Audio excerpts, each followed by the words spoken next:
Keep Right with Ralph K. Ginorio. Democrats undermining our republic. There has always been something splendidly idealistic about our concept of the rule of law. Being a nation ruled by laws and not by men meant that we aspired to objectivity, justice, and meritocracy. Our Constitution, the fundamental law of these United States, is at the heart of what makes America great. We have been blessed with many remarkable individuals who have sacrificed their all to preserve, protect, and defend it.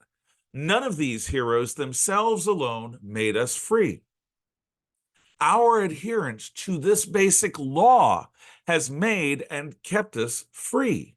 Instead of hoping to construct some theoretical utopia like communists and socialists do, we Americans instead traditionally grounded our hopes in the Constitution. While not pretending to any perfection, the United States Constitution is among the most functionally perfect bases for a society ever devised by human imagination. Instead of striving for perfection, our Constitution keeps us free. Freedom is better than some singular vision of a perfect state.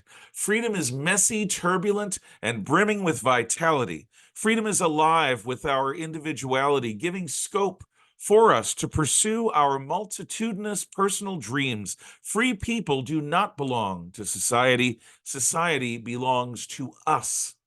A constitution like ours requires much self-control from both everyday citizens and elected officials.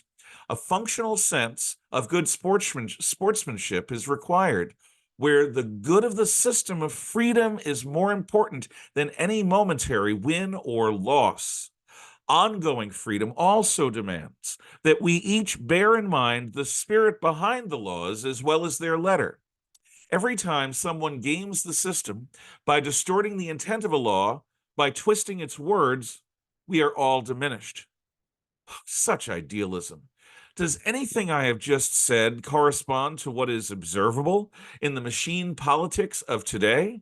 Even in the Irish wards of 19th century Boston, politics was about spreading patronage and dispensing favors.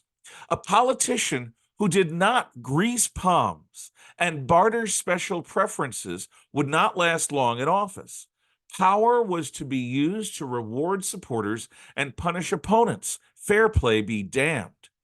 It is a sign of the proverbial excess buoyancy that the founding fathers built into our Constitution that a living freedom has survived over 2 centuries of Democrat machine politics. From Andrew Jackson to Joe Biden, the donkey party maintains to the victors go the spoils.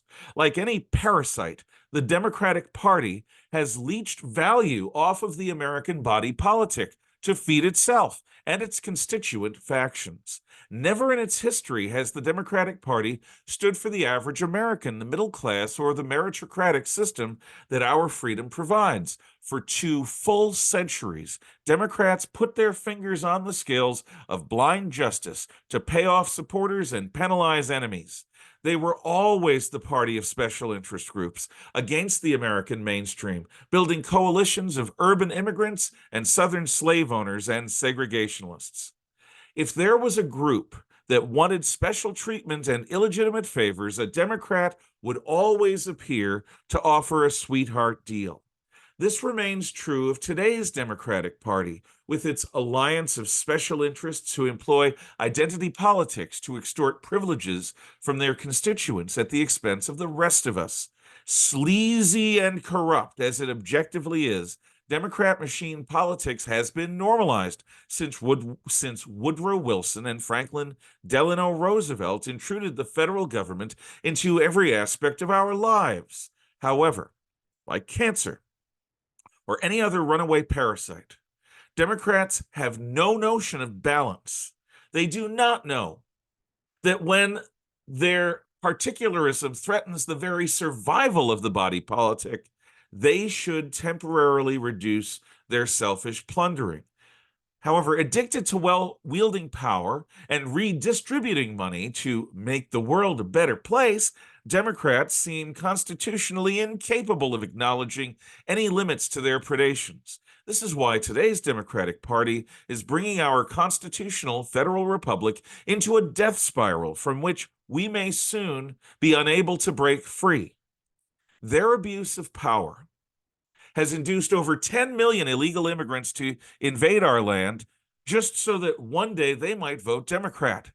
Law and order has been abandoned in our cities because the very concept of it has been castigated as white supremacy. Environmental junk science has been weaponized to be a pretext for abandoning freedom to embrace communism by any other name, global regulation. The rights of transvestites are now given preference over the needs of the vast majority of Americans, including innocent children.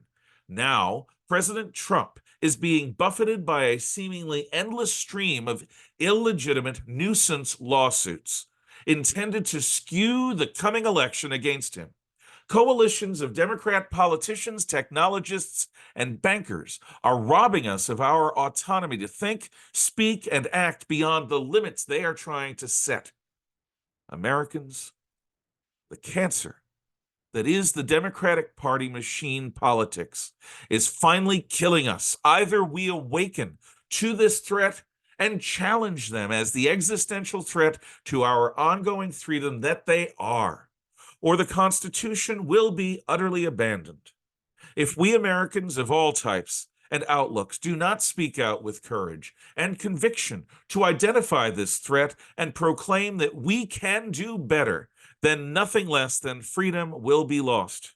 If we do not act more boldly, then the timorous and incompetent moderate Republicans, whose whole outlook is to deny that this threat is real, then our republic will surely fall. Blue-collar Democrats, we actually need you on this one. They're not serving your interests either.